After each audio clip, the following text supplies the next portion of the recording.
অহনার জন্য এবার নিজেই অ্যাডমিট কার্ড নিতেই কলেজে এসে হাজির হলো দুর্গাদেবী। হ্যাঁ বন্ধুরা, আমরা এমন চমকে দেখতে পাবো বড়লোক ঘরে ছোট বউ ধারাবাহিকের পরবর্তী পর্বে।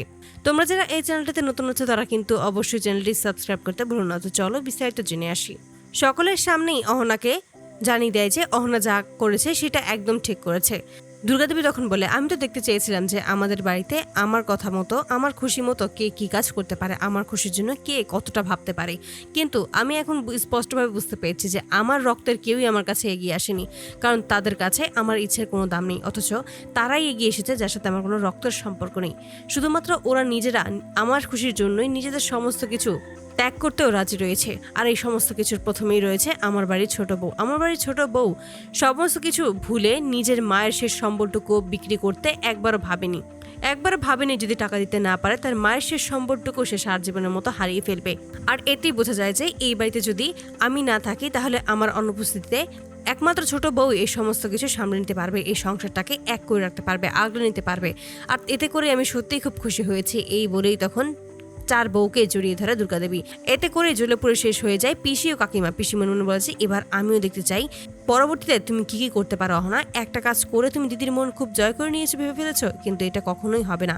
আমি থাকতে এই বাড়িতে তোমার এত সহজে টিকে থাকা হবে না।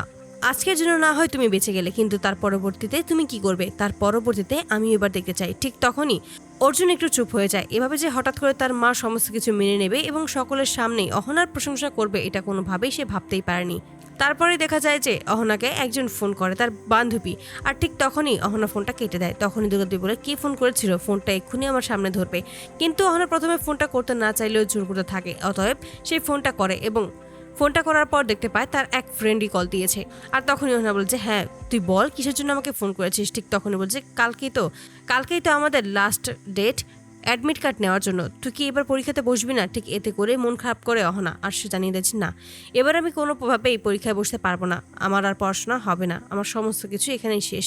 তখনই ওই মেয়েটা বলে যে, কী সব বলছিস অহনা, তুই খুব ব্রিলিয়েন্ট একজন ছাত্রী, আর তুই এই সমস্ত কথা বলছিস, এটা একদম মানাচ্ছে না।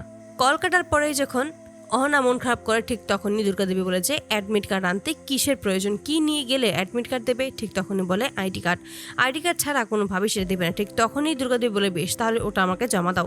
তুমি যে আবার কখনো এটা করবে না, চুপি চুপি গিয়ে ওই সমস্ত কার্ড নিয়ে আসবে না, সেটা তো আমি জানি না, তাই ওটা আমার কাছেই জমা দাও। এতে করে মন খারাপ করে অহনার এবং কান্নাকাটি করে মন খারাপ করে ওই আইডি কার্ডটা জমা দিয়ে দেয় দুর্গাদেবীর কাছে। তারপরে দেখা যায় যে সকলের কাছ থেকে বিদায় নিয়েই কলেজে এসে হাজির হয় দুর্গাদেবী ওই অ্যাডমিট কার্ড নেওয়ার জন্য। তো বন্ধুরা, তোমরা কি চাও জন্য এবার এভাবেই যেন নিজেই সবাইকে চমকে দিয়ে যেন অহনার জন্য অ্যাডমিট কার্ড নিতে সত্যিই কলেজে এসে হাজির হয়? অবশ্যই তোমরা তোমাদের মতামত কমেন্ট বক্সে জানাতে ভুলবে না। ধন্যবাদ।